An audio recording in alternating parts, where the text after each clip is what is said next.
Yes, hello, folks. Welcome to the weekly Manchester United podcast. I'm your host, as always, Phil Brown, joined with my excellent co-host, fantastic James Rhodes, on this Monday afternoon. How you doing, mate? How was your weekend? Yeah, pretty good. Got a little break from the heat and everything, but otherwise nice and relaxing. Well, enjoy your break because you're not going to get one this week. You're going I to be know. in my neck of woods, of course. United play Arsenal this week in LA, and it is absolutely baking out here. But really looking forward to seeing everyone, seeing United here this weekend, and of course seeing your lovely self. And make sure you bring your wallet because we'll have worked up a thirst by the Right. weekend, so it will need to be quenched. You see, Mm. I will take no prisoners on that. So, but obviously, lots of stuff to talk about. We've got the game at the weekend that United played Rangers, the Lana Euro stuff, and of course, never ending transfer rumors and some very encouraging stuff that's been going Yeah. on. And I was thinking this morning, there's been so much going on in the world, and there's lots of concerns about how people are doing. And my first thought was, I just wonder how Gabby Agbonlahore's doing with Ineos and how they're moving. I mean, that poor lad must be absolutely devastated. I'm sure he's sitting there questioning life choices right now and wondering how he's going to handle fully functioning Manchester United that are moving as they are. Yeah, you would imagine so. I mean, it's been amusing and interesting to watch people for the first time in a while be a bit pissed off about United and what they're doing. I mean, I've been seeing Liverpool fans and Chelsea fans Mm. starting to get their own, hashtag owners out things going here and saying, look Yeah. at United now. We need the Glazers Mhm. back. Look at what they're doing. This is a bit scary for us. And it should Well, be. And it is because it's true. I oh, mean, I think that, obviously we'll talk about it more, but that Lenny Euro thing kind of sent like almost shockwaves through yeah. the Well, whole industry in terms of like it's almost like you make your mark when you arrive, and I think that's why they push so hard on it. Is that was for sure making a mark. there's a couple of things there, James, and I will get to that. One of the things that was a bit amusing to me was the reaction of other fans to United Mm, signing Euro, which was a bit like a jilted ex. And yeah, some even Everton fans yeah, taking offense that they didn't pursue Brantwaite. I'm looking at this and I'm going, I don't know what it's like to look at United from an external perspective as yeah, yeah. another fan and feel that resentment, but it's an indication of just how much psychological trauma United have imposed on people in the past that, despite their recent travails, it has not healed. But the other thing that it's doing, which is quite interesting, is it's also messing with the minds of a number of journalists who've relied on very lazy criticisms of United and tropes of United about overpaying and being calamitous in the transfer market, being scattergunned and having no strategy, and now they're going to have to find new ways, creative ways to find criticism. I'm sure there's certain people, I won't name them, who can always find the negative and every positive will help them with that. But it's quite interesting because there's a number of people now going, well, what are we going to do to criticize United now? I know, and I read no, I didn't read it because I didn't think it was worth the 30 seconds it might have taken to read it. But I saw an article that came out the other day about United have had a great start to the window, but here's 10 ways it could go Oh, wrong. I And know. I was like, He's very loud at that. We could have a nuclear bomb at any minute and everything could go wrong. Fuck, please, anything will happen. Jesus Christ. It could be a I massive thought that sinkhole was that could open up hilarious. outside Old Trafford and players could fall in. I mean, it's Yeah, I absolute. have no idea what was inside that, but just the concept of thinking this is all I can figure out to put together to stir up some drama towards United, I thought was hilarious and definitely a good thing. I mean, but look at it, right? You know, Mason Greenwood was sold with the least bit of noise by United. Clean, simple, smooth, didn't have to stir up a bunch of drama. Jadon Sancho returned back to United with nothing. Quiet, simple, clean, two sentences. That was it. Mhm. Nothing else. We're not providing people much ammunition to write stories and do the things they usually do, are we? if United were to win the league this year, get close to it, I'm convinced there'd be a number of people letting bioweapons off before they can actually confront that reality, right? It's like, let Armageddon happen before, because I'm genuinely concerned about certain people, a number of people, how they would psychologically reconcile that outcome. Mm, But nonetheless, let's talk about the Atlanta Euro thing for a second, because I was thinking about this and I was going, when was the last time, no matter what position United were in, whether they were champions, European champions, whatever, beat Real Madrid to a player that they actually wanted, or Barcelona or a big club where they pursued a mm, player, United pursued a player, and United came out on top? When was I yeah. can't remember, but the fact that United managed to do that when they finished eighth, and of course people will, Real Madrid didn't really want them, yeah, because Real Madrid typically pursue players they don't want, um, and but yet convince this kid to come to United. No one needs to tell United about the potential of whether it will get fulfilled or not. It could go wrong. We've seen it a million times. We don't know, but that's not the point. Point is that they secured an exceptional young talent ahead of the European champions, a club that everyone dreams of playing for, and convinced them on ambition to come to United, Yeah, not for money, but for the football reasons. That is credit where it's due. I was critical of Ineos 3 or 4 weeks ago, and my opinion will always be based on evidence and information, and I have to give them enormous credit for that. for sure. Well, exactly. I mean, I can't think of a time. We've beaten clubs in England on a number of occasions. United as an English club still holds a lot of prestige to a lot of people, but the quiet thing you say underneath that is it sure had something to do with offering 300,000 to kids who are young still, like Jadon Sancho. Not to blame him, but we offered massive wages, and that's how we would win players in the past. I mean, to the extent that there was no way they were getting anywhere close like that at other clubs. Um, and I think that when you're not in a position to succeed, or you haven't been succeeding as much, you can afford to do a little bit of a wage bump, a little bit of a financial Mhm. incentive to join, but not to the degree that we used to. Yeah, And Lenny Oro's not on 300,000 a week. That's not why he no. came to United.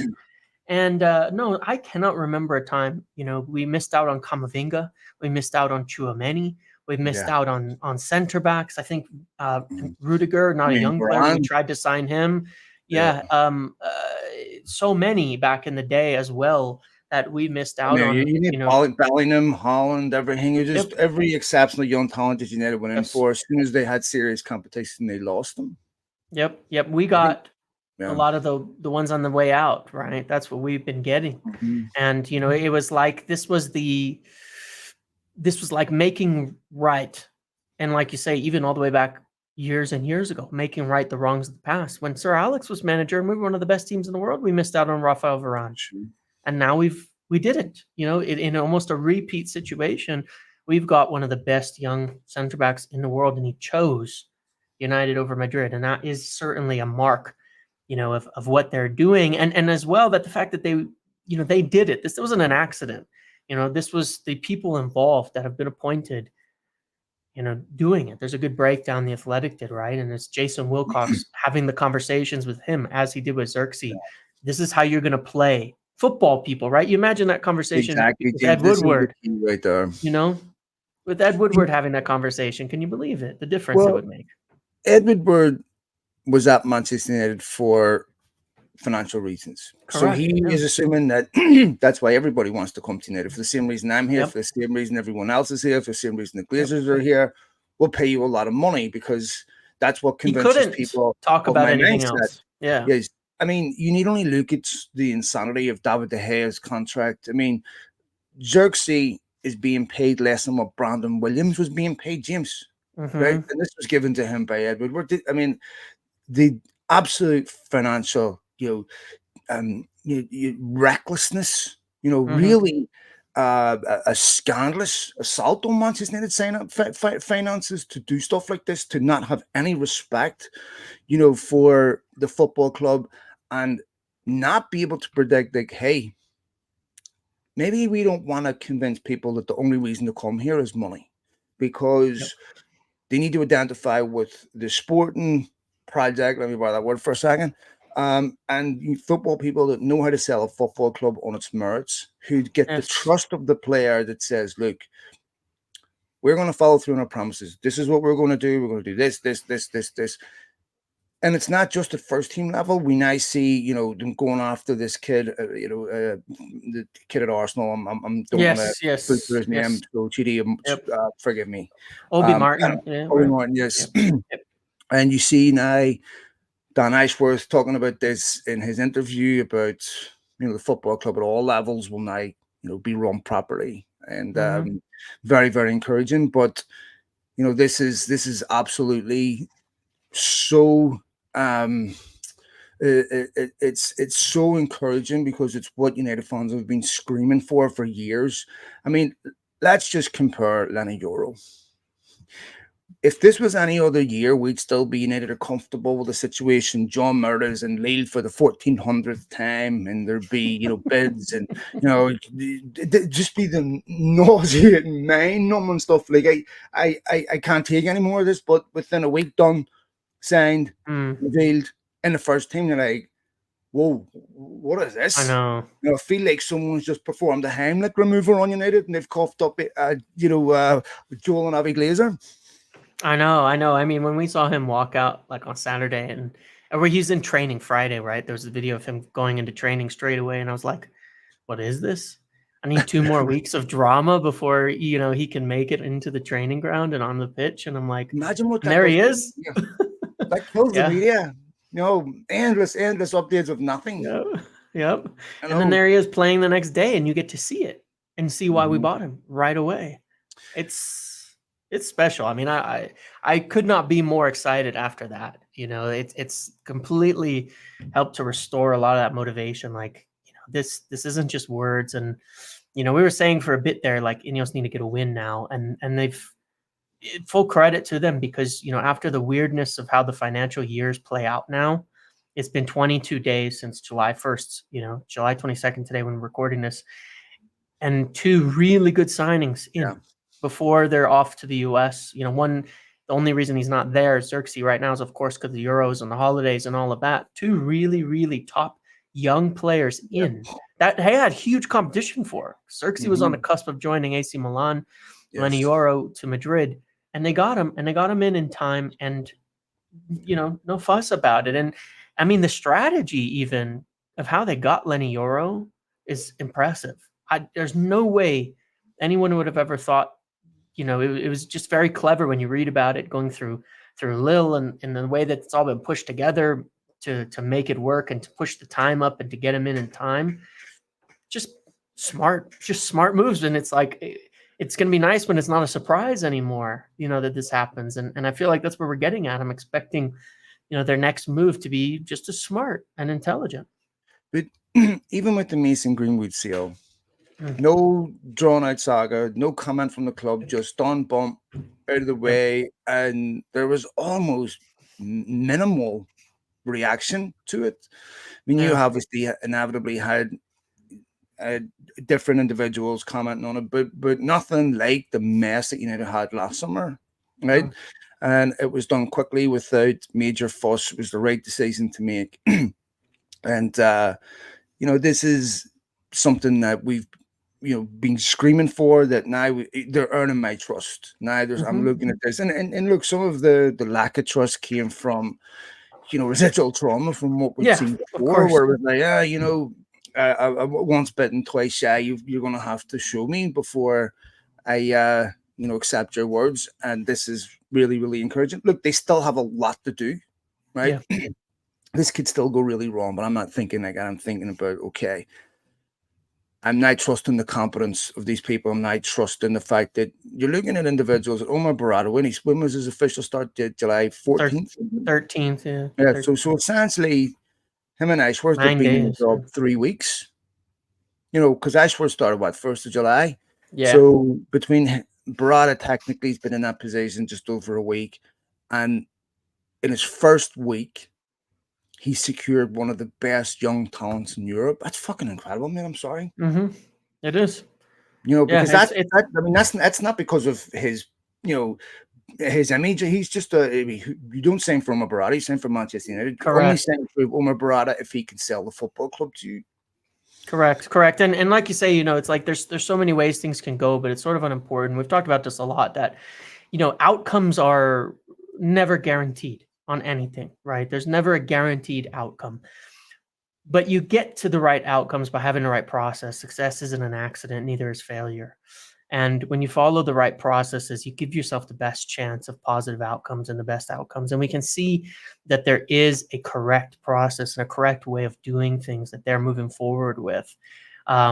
It's not planned failure. These are not the signings. These are not the actions. These are not the things that you are doing if you're planning to be mediocre, if you're planning to not push forward, if you're planning to not be good enough.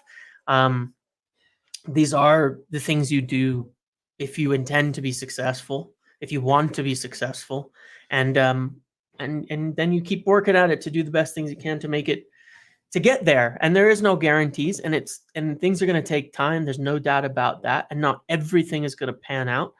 Of course. But we know it's not guaranteed failure anymore. That's for sure. Yeah, look, you do the right things. Failure is part of anything where human beings are involved. City fail. City sign players that don't work out. Mateus Yeah, Nunes, Calvin plenty. Phillips. That's part of the process, because you can't guarantee an outcome for any human being. And people overestimate the influence of managers and backroom Mm-hmm. staff on the Yep. outcome of players. One of the hardest things to predict in anything is human behavior. Yep. Even within yourself, and to control someone else's human behavior is impossible. So very, very, very encouraging. Obviously, there's some other things that are being discussed. Will Manuel Ugarte move to Manchester United? Will he not? There's lots of credible rumors that PSG are interested in Jadon Sancho. Surely, to me, if PSG are interested in Jadon Sancho, would a swap deal not be obvious for Ugarte? Yeah, for sure it would. I think it would make sense for both parties because there's going to be, from what I can kind of gather, there's questions, of course, on both sides, right? United looking at it and saying, well, we don't want to pay a huge premium on Ugarte, who's only been there 1 year and apparently are unhappy with. Maybe they're not, I think we have to approach and look at this a little bit differently than Xerxes and Euro, right? Because with Xerxes and Euro, that was sort of part one of the plan. It was obvious that these were the two players they were not going to miss. They needed them. They wanted those guys, right? I don't think we necessarily have those kind of names now in terms of the rest of the players they're looking at in the market. And that's not to say they're not good players, but I think there's a difference, right, between your young, unmissable talents who are on the rise versus when you're looking at, players that are good players, but there's some questions, or they're more solving a specific need or a problem than they are just an unmissable opportunity that you want to be involved in. And I think Ugarte falls in there. And so they're going to want to have some reasonable finances associated with it, so it's not a big risk. And in terms of Jadon Sancho, you look at how they've approached it, suddenly you've got an asset. He made it into the team and played, and I thought actually played pretty well. Worked hard, did a decent job of it, and it just another mark on. We were kind of talking about how Jadon Sancho returns to the team quietly, simply, the way that he did it, right into the team, played, worked hard, and there was no fuss online, anywhere with fans. There was nothing. It was just calm and easy. And what that means is suddenly Jadon Sancho is an asset for the club. He's an asset. And so when you're looking at a deal like this, yeah, swap makes a lot of sense. Both clubs, work out something of requisite value that reduces the risk on both sides and gives financial benefits to both clubs. That's kind of the advantage of a swap deal. You could even look at a situation where both could be available in like a loan plus type of option. And that way you minimize risk for both parties and kind of give them time to sort it out. I don't know if that's going to happen with Sancho. Is it possible they could do something similar to what other clubs have done, where Sancho goes to PSG for 50 million and then Ugarte comes to United for 50 million, where it's a bit of a bit of a financial shell game? Now, I would imagine that Ugarte would be on a lot less wages than Jadon Sancho. So in the end result, United would actually win in that. Yeah, well, because of the way that the finances work, right? You don't really want to do a swap. Swaps don't actually make any sense from an accounting perspective, which is somewhat of this. We've talked before about kind of the silliness of the way that the finances are counted anyway, because it just you end up doing nonsense for the sake of satisfying these financial rules rather than them actually making any sense. So they wouldn't likely swap. You'd probably see some kind of offer, some kind of deal go, and of course the fees have to be considered reasonable, and they will be assessed to be reasonable, but there's no association between the clubs, so there's going to be very little to no suspicion of any kind. But you probably see something a little less. Like I think United need 30 something million in order to cover the amortization of Jadon Sancho, so they don't take a loss, and that's what they're going to not want to do, is take a loss. PSG need to make about 48 million euros, so maybe 40 million pounds, in order to not take a loss on Ugarte. So I think you might see something where, Sancho, if it materializes, where Sancho goes for 30, 35, maybe with some add-ons, and Ugarte comes for 40 with some add-ons. So it's a little imbalanced because maybe they view Ugarte as worth a little bit more right now, and he does have lower wages, which should be factored into that. But either way, it would give both clubs a good financial kind of incentive, because the buy is stretched over time and they get to wipe off essentially this other player that they have, and it would come out like a small purchase, but a gain of having lost this other player, and kind of be a replacement financially rather than addition. It gets really confusing. It really does. But that's essentially how it could play out, where it is a swap. You're not adding to your financial burden by purchasing this player, and letting the other one go. And in the short term, you probably make a little bit of a gain even. But over the 5 years, it'd be about the same. Yeah, be interesting to see what happens there. And obviously, they're trying to sign John Neves too, from what I understand. Yes. So I would imagine they also have to sell. Another one that I want to touch you about was Mazraoui from Bayern. Yeah, that's interesting. I believe I remember saying to you about 2 months ago that United liked him. Yes. If I remember correctly, he's Ajax player too. Yeah. Yeah, So, he is. He played for Ten Hag as well, yeah. So if, let's say, Mazraoui thing is 100%, I would still suggest to me, James, that Erik ten Hag, despite what he was saying at the weekend about high recruitment and what that has been taken out of his hands, still has a heavy influence, because this was a player United liked last season. Ugarte was a player United liked last season. Xavi Simons was a player that United liked last season. I would suggest to me that Ten Hag still has a massive influence on recruitment. Potentially, to be fair. The interesting thing is that on that point is that obviously it's hard to know how much influence. Now, one could look at someone like Mazraoui and say that he's like fully a Ten Hag kind of target. And when you look at but it is a little bit funny, because you take De Ligt, for example. We know United liked him before Ten Hag was manager. We know they looked at him 4 or 5 years ago. And Mazraoui, I think, is in a bit of both. But at the same time, Xerxes, despite being Dutch, doesn't really have any other connection to Ten Hag, right? Lenny Yoro has nothing to do with him at this point in time. I think Mazraoui could be looked at like, you also look at the profile of it. I think they're going to want to look at players and say, we're not going to be spending big on someone we as the club aren't totally sold on. That's for sure. They're not going to make mistakes. I would agree. They're not going to do Anthony's. But obviously, when you take Mazraoui, it's 15 million for a player that knows the coach, that covers both sides on the fullback side of things, left and right.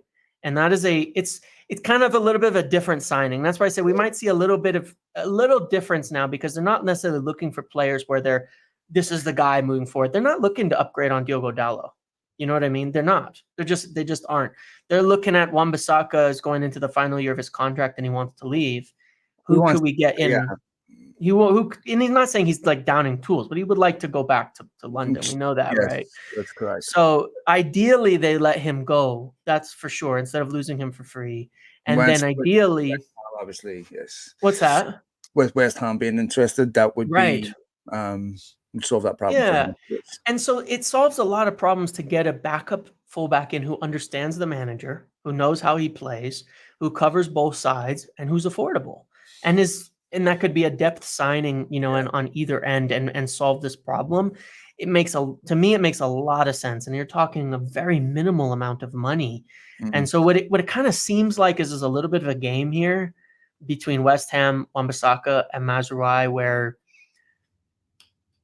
if they get Mazraoui, they're obviously not going to buy Wan-Bissaka. And then I think we'll keep him. If West Ham don't buy him, I think we end up keeping him, frankly.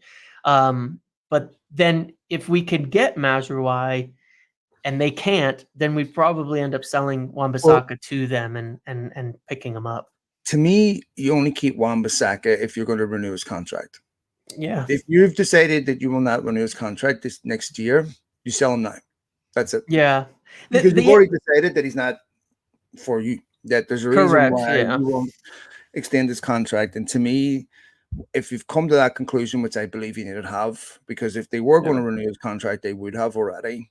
I'm not sure he wants to either, which is also that's what I'm saying. Yeah. And so I'm just, from a football club perspective, makes no sense. But this also is the case with Victor Lindelof. Either you renew his contract or you sell him now if you get an offer.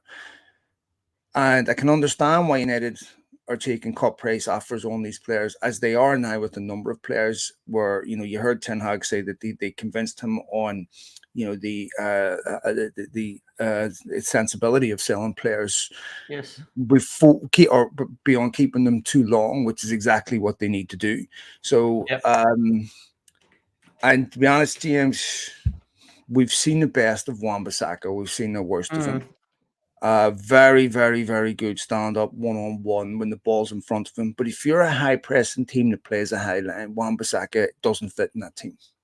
Right. Because the problem is when you're playing a high line, you're pressing high, your fullbacks are overlapping.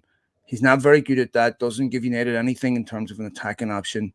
And if you put the ball in behind Wan-Bissaka, or you need him to be mentally switched on for people, track runners and stuff, he's not. That's not his game. And I don't know if that's a consequence of the fact that the kid said he was a forward before he was a defender, but many defenders are forwards. Most defenders are frustrated forwards, let's be honest. Right? Lenny Euro, I think, said he was a forward. Most kids, when they start playing football, don't want to be a defender. They want to score goals. And eventually they end up getting put back. And that never really leaves them. They still all want to score goals, right? Because still, the one thing that gives you a higher dopamine rush on the game of football than anything else. And that's why I've always said that you can tell everything that you can't get on an objective scouting report on a team by how they defend. How they defend. This is just like a metaphor for life, because defending is something that people don't want to do. It's a collective endeavor with no individual reward, and it's all about the commitment of the team towards the collective goal. And it's ugly, it's brutal. It's, there's nothing that's, it's crude. It's just something. So you always tell someone's commitment to a particular cause by the way they do things they don't want to do. It's so, for me, Wan-Bissaka, I don't ever see how any team can challenge for a title with a Wan-Bissaka. You see Arsenal going out spending enormous amount of money on Calafiori. I think he's a left back, isn't he? Bit of both, left center. Yeah, so there's Zinchenko or two already. The fullback position is really, really important. You see it, City, Kyle Walker, so important to them. Those fullback positions are really, really important, but not just important for the fullbacks. And we've said this about Marcus Rashford. It's important for the players ahead of them. Because just like attackers, midfielders, they're attacking in pairs, they're defending in pairs. And if one of them doesn't do the job right, it heavily affects the other. So that right back position, Dallo did really well there last season. I think that helped Garnacho a lot. But when Wan-Bissaka played, United definitely lost something in terms of attacking. So I think it would definitely be the right decision if they could get 10, 12 million for him and let him go. Yeah, I agree. And I think part of the challenge with this is, to some degree, right, the further you move at the top of the pitch, you want to have a lot of options for attacking. You need it because players go in and out of form, scoring form, different things that you need. And most of your substitutions will come in attacking areas more than defending areas in most games. They're going to come in the forward ways where you're chasing a goal and you're trying to get something different going. I think part of the challenge that I see with the plan overall that is not necessarily holding United up, but is a consideration in all of this is that, as you go deeper, to some degree, you want your back four not to change like ever, right? The less your back four changes, the better, right? Whereas in the front line, it could actually change quite a lot, and it often doesn't really affect how you play as a whole. And I think the problem you have with Wan-Bissaka, and again, why I do think then that Mazraoui becomes a really good option, is the other names that you're talking about. Jeremy Frimpong, for example, one doesn't defend. He's not a defender Yes, that's at correct. all. He's a winger. I mean, he's at best a wing back, but he's pretty much a winger.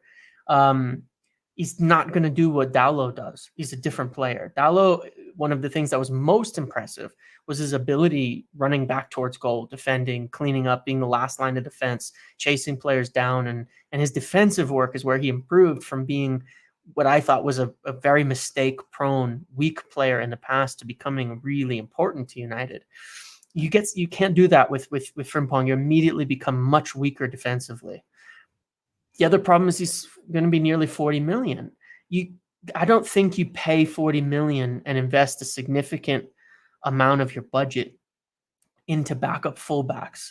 And it's the same with Vanderson, the other name that was linked by Sky Sports today as well. I'm not saying they don't like them, but they're expensive players. These are going to be 40 million players who probably don't want to be the backups in one hand. And it's a lot of money to invest in a backup fullback. You know what I mean? Especially on the right, when you have Dalot, who is one of the most robust players at United, compared to the left, where you might need someone behind Luke Shaw who's really good. That sounds to me more like a next season signing. Agreed. Yes. If that's more of a fine tuning signing to me. Yes. Where like, okay, I think that a lot of the signings United are making this season are signings that they expect will be important members of the squad. Yes. And then next season, okay, we only need 2 or 3. We need to fine tune because they're young. We're bringing in younger players. We're not going to replace these players in a year or two. You're not bringing a 29, 30-year-old, 31-year-old where, you're going to have to look to replace them in a year or two. You have long-term options. Xerxes and Euro are long-term options. Yeah. So these are seasons, assuming they work out as we hope they do, they're not going to need to address next season. This is, of course, how you build. United in the past have always went out, signed a player 30, 31, 32, but you can't build on that because you need to replace them again the following season. You're in exactly the same position, whereas they finally look like they're signing players that they expect to be long-term options. The other course question is Casemiro. So, excuse me, recent reports suggesting that he is less likely to move. That is interesting, James, because I want to believe that Casemiro can still perform at this level the way he did when he first came, but I haven't seen any recent evidence of that which suggests he can. Yeah. Well, it's kind of crazy because if you watch the preseason games, like we talked about after the first game, not to overreact, but it was same old Casemiro. When I watched the second game, the team as a whole performed way better. Way, way better. I mean, a lot of individuals performed really well. Ahmad was exceptional, right? He was really good. Lenny Yoro showed up and immediately looked good. Like he looked good. And it's not overrating it or anything. He looked good. He made good plays. Casemiro's the same old things. And it's just the habits, going to ground way too easy, abandoning his post, kind of a bit hectic with the passing, these things. And I don't know what to do with that. And part of the problem is that the Saudi clubs that were looking before have changed their strategy a little bit in terms of this window. They're not really pursuing a lot of the older players on big money wages like they were before, but looking for younger, more, to really build the league, which makes sense. I understand it. They've got the big names. They attracted a lot of eyes and attention. And now they want to actually build their teams with younger players that aren't just there for the money, and are going to play. And they had some definite, failures with some of these older players. They paid big money to come out there. And so that's left not a lot of room for Casemiro in terms of interest. And his wages are such a problem that there's very, very few clubs in Europe that are going to be looking at paying anything on him.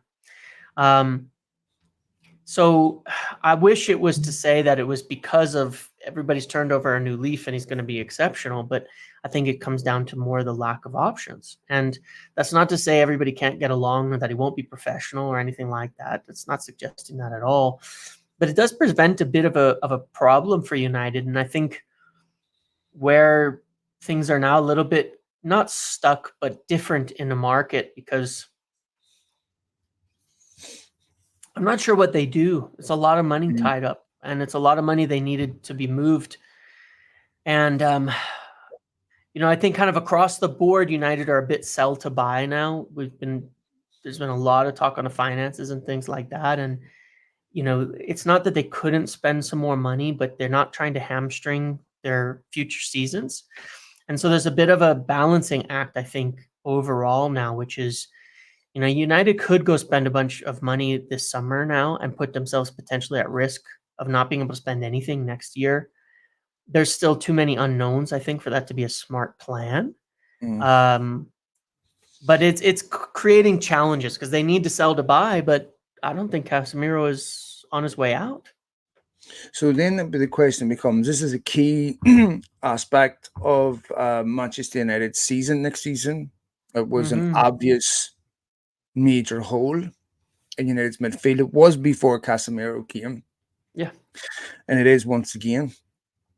So how did Ineos solve this problem? Because when I'm looking at, if you're going to sell Wan-Bissaka and you're going to use that money to bring in Mazraoui, if you're going to sell Victor Lindelof and it's going to help you get over the line with Matthijs de Ligt, if you're going to sell some other players, maybe Jadon Sancho, get you Agarte, I don't know.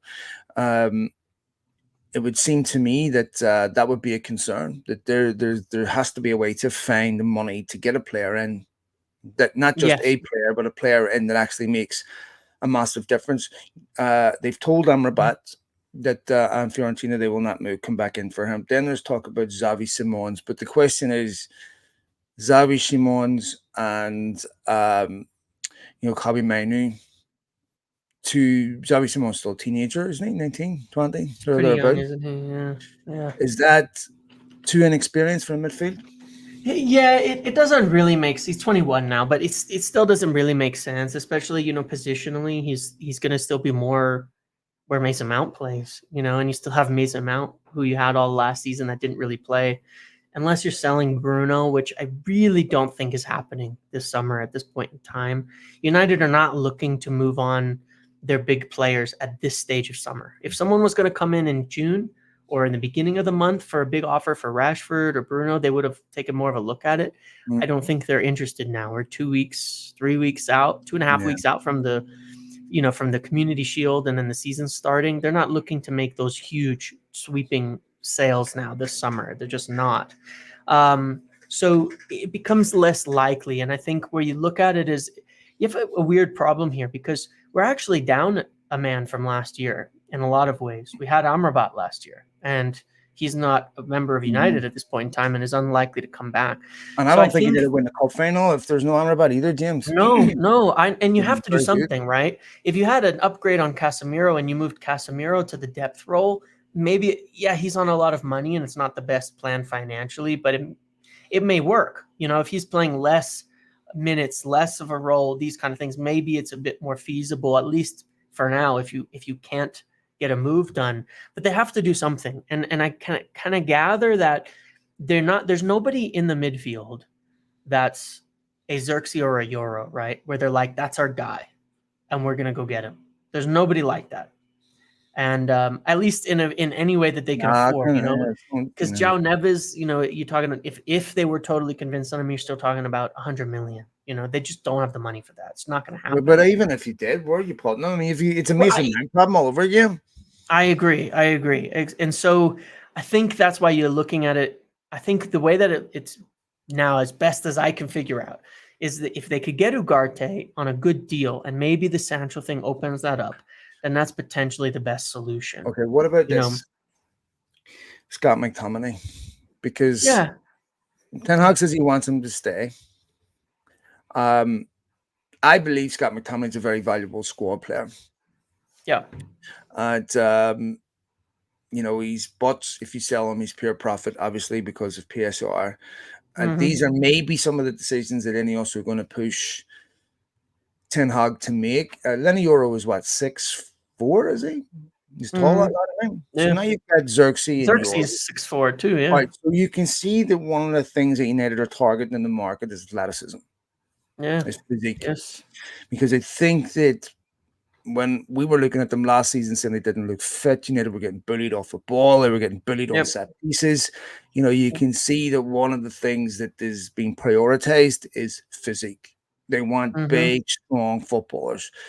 So McTominay is one of those, but can you now afford to let him go because you have players in the team that are of that, similar build with the Xerxes and a Euro, and again, these might be some of the difficult decisions Ten Hag has to make.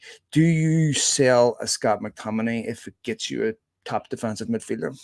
100% you do, and I think because McTominay does his best work closer to the goal anyway, right? We know that, and now they've added a big player in Xerxes who doesn't really play like necessarily McTominay, but he gives you the flexibility where you could have a forward line with Xerxes and Højlund, and then you've got a lot of height, a lot of physicality, a lot of strength, a lot of speed in there. We know that Bruno would prefer anyway to not have McTominay occupying his kind of positions, further up the pitch, and he does his best work there. We saw that at the end of the season, right? In the cup final, the further you can get Bruno involved in that front line, the better, and not push him back. So I think you do, and I think that they would. I think it's really going to come down to Scott himself because he's got offers and he has interest and he has clubs talking to him. Part of the game that's being played a little bit is that they don't want to accept 15, 20 million from McTominay. Of course, no, should they? He's worth a lot more than that. And he's worth more than that if you're trying to replace him too. You need better. So I think these are, I kind of see it like our windows a little bit like phase 1 and phase 2. And we've completed phase 1, which is like these top young players that are for the future, for the future that we don't want to miss. And now it's kind of untangling the rest of the squad a bit because there's a lot of tangles. These are problems that are inherited, right? We got lucky, we had Rafael Varane leaving, so there was a spot for Lenny Euro. We have Anthony Martial leaving, so there's a spot for Joshua Xerxes. We've got a tangle here because you have Christian Eriksen. What's he going to do next year? We don't know. Mason Mount returns. When's Christian Eriksen going to play? We paid 60 million for Mason Mount. Scott McTominay, who again, even same problem. If Mason Mount had been healthy all last year, I don't know how much McTominay would have played, if at all, right? Casemiro, who we can't shift. You have a bit of a mess in these areas that has to be untangled, and some of it's going to come down to the players if they want to leave or not. I think for Ten Hag, James, one of the problems for him is last season still so fresh in people's mind, and he's going to have to find solutions to the problems that were so obvious last season. One of those being the balance in midfield. Yeah, and when the pros and cons of playing Scott McTominay were he gave you goals, but the problems are that United were wide open in midfield. Yes. This is also the issue with Mason Mount is that he is a very, very good footballer, in the right team, but I don't know how United can find balance in that midfield. Ten Hag cannot start next season with exactly the same problems, even if they're scraping wins. If United are scraping wins like they were last season at times where, they were conceding 25 shots in the game, balanced. He would have been gone by Christmas. The Wolves game, if he starts next season the way he started last season, scraping a 1-0 win in a game that they really should have lost, the pressure is going to build on him so fast. And he has to look at that midfield and go, look, the first thing that has to get fixed next season is the balance in that midfield, the gaps between the defense and the forward. This has to get fixed. Probably more important than anything else, right? 100%. I'm with you. Also, he has to get goals from other players than one particular player dominating right? Like first season he had that with Rashford, and so he has to make sure that that there's a variety of goals in that team, that they can control games from possession with possession, and that there isn't massive gaps. Otherwise, even if he's winning games, but if he's winning them by close margins, it won't be enough. And I'll tell you something that stood out for me at Rangers, James, was the presence of Ruud van Nistelrooy on the sideline and the type of presence that he had, because he had the presence of a manager on the sideline. He did, and I was doing a little I'm video on telling it. you, I I know, think I Ten know, I know. Hag has I was invaded doing a the video. fox into the chicken coop, because I'm looking at this and I'm going, mate, you have invaded your assassin into your house, because if this goes wrong, okay? I know, and you have to know this. I know, and I'm not trying to be, negative on Ten Hag at all. I really am not at all. But I said the same thing on a video, and I said it to a couple of people. I said, I noticed it in the first game, Van Nistelrooy out of his seat, running to the sidelines, yelling at people and instructing them. And then I noticed it even more in the second game, and he's having those conversations. And I'm thinking, this is not an assistant manager. This is a deputy manager. That's what he's doing at this point in time, essentially. Is it like having problems in your marriage and asking John Ty to come live with you? Yeah. Like, hold on here. Is that the smartest? Anyway, I'm just saying. No. But he does, and look, it's a positive for the club, right? Let's look at it this way: it's a positive for the team because he does have a presence. He really has a presence, Van Nistelrooy, and you would expect that from him, right? Given his history and who he is, and all of that. But he has a presence, and when people talk about that kind of thing, I'm not trying to insult Ten Hag or anything in the slightest. But Van Nistelrooy, certainly, he is there. You can see it from the TV that he is there, and I think that's a good thing for everybody. But certainly, I think it'll help Ten Hag too. I think it'll help him maintain control and all of that as well. But yeah, these are the problems you have to solve. And to be fair, I think there is an adjustment that they've already made in the midfield setup that was better. And I noticed it in the first game, and I noticed it more in the second as well.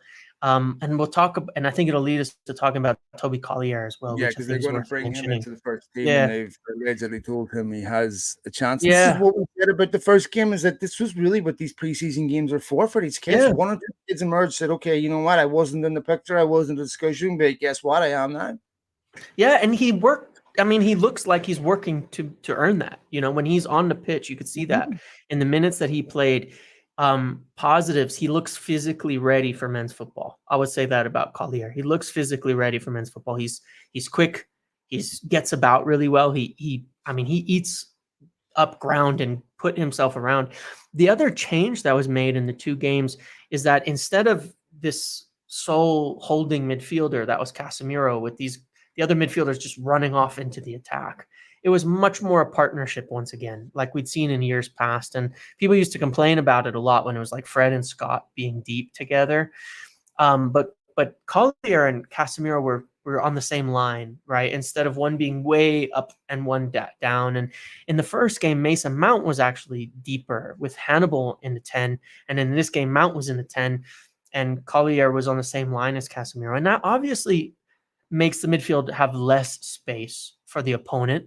The other factor is the high line, right? Pushing up higher from the defense, just naturally, like there's tactical ways to solve this. And Lenny Yoro, one of the reasons I was really, really, really hoping to sign him, same reason I wanted Gerard Braithwaite way more than De Ligt from a tactical standpoint, is that Lenny Yoro is exceptional defending spaces behind him. There's center backs who are better going forward and being aggressive, like Lisandro Martinez, right? Where he's better when he steps up. Well, De Ligt is the same. He's better when he steps up.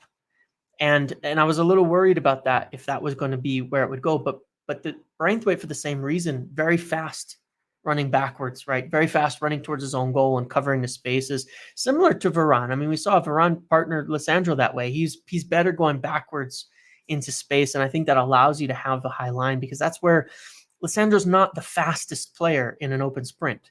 He's good stepping into the up forward. Harry Maguire, the same thing. He's actually quite good stepping forward. He's not good turning and running backwards. Sure. But that's where Lenny Yoro is delaying the attacker, slowing the play down, and giving your team time to catch up. And most good center back partnerships like Rio and Vidic and Varane and Ramos had that one player doing that job.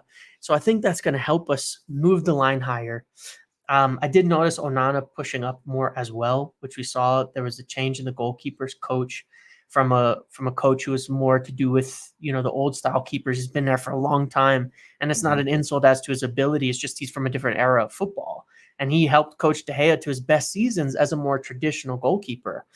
But I think that, so aside from personnel, there is, to be fair, an active adjustment from the coaching staff, including Ten Hag, to close this gap, because if you got this huge space, if you can push this up and you can move this down, of course there's less space. It's just natural, just automatic. And I noticed Wheatley, which created some of the best chances, also dropping in as a striker more to close the gaps down instead of just sitting on the back shoulder. And that allowed, Ahmad and Sancho to actually make a lot of runs by him. And I think that's how Xerxes will play too. So some interesting adjustments that this is what you want to see in preseason, them actually working to solve these problems. But that's not to say they don't need a player. I'm just saying, I think ideally that minimizes some of the problems that you've had. And then if you can also add a player, which I'm sure they will, we just don't know who, it'll help improve things overall. Well, Ahmad was excellent against Rangers. Took his goal very, very well. Ironically, United play Arsenal next. Were some bad memories of that game last season. Of course, was a game that Ahmad did get injured in, if I remember correctly. Kobbie Mainoo actually got injured in that game. Did Mainoo not get injured in the Real Madrid game? Yeah. No. No, you might be right. You're right. It was. You have it. You have it. So, so big game against Arsenal this weekend. Very, like I said, very encouraging with Ahmad. I've always felt that he, in my opinion, the way he finished the season, I wanted to see more of him. And I always felt that if United got rid of him, they'd regret it, because I think there's an exceptional player in there. Arsenal this weekend. What do you expect from this game? I'm expecting growth on the last one. There's going to be a few more players back. Marcus Rashford missed the last one with a small knock that they just didn't want to risk, because the US tour and these are the serious games. I think these 3 upcoming, they really want to see the first team in these big games now and see how they can perform. And what you practice is what you want to play. That's how it works. So I think we'll see it was not a weak lineup last time, but I think a little bit stronger. I think Højlund is back as well. Returned to training today, so he'll be on a tour and could be ready to play on Saturday. So I expect we'll see closer. I think the second game was closer, and I expect the next game is going to be even closer to the way that we want to play in the season and how we want to set up. And I think it'll be quite strong. We'll maybe see like Maguire partnering Lenny Yoro. I wouldn't be surprised to see that. He wasn't quite ready, but he should be by the weekend. And otherwise, the thing I'd be most curious about is if we see Toby Collier again with the first team. Yeah, I don't think you'll see like they saw at Rangers, where you'll see a complete 11 players. Maybe 60 minutes this time. Yeah. Well, I think, if you go back to last season, right, it was really after the Arsenal game, the Real Madrid game, where United started to show a dip in form. And you didn't think it was that significant at the time. The Dortmund game, didn't think it was that significant at the time. But actually, it was quite indicative of what we saw later on in the season, where they were giving goals away in the first 5 minutes of games, the first 5 minutes of the second half, and they weren't able to control games, and they took that form into the season. Now, this is where I think preseason starts to matter. Okay, I don't think the results are the be all and end all, but they're not insignificant. They don't. It's not that they don't matter. This is where they start to matter. Where you can still lose and perform into the season, but having a bad preseason is not the way you want to start your season. Having a good preseason doesn't guarantee you'll start well. And having a bad one makes it even less likely. For sure, like you say, it's not everything, and I just want to say, there obviously people talk about the Van Gaal preseason where he won a bunch of games and then started the season poorly.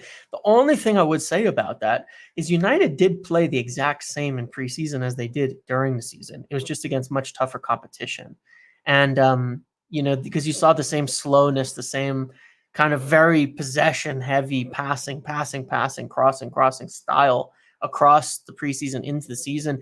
And we have seen that with Ten Hag.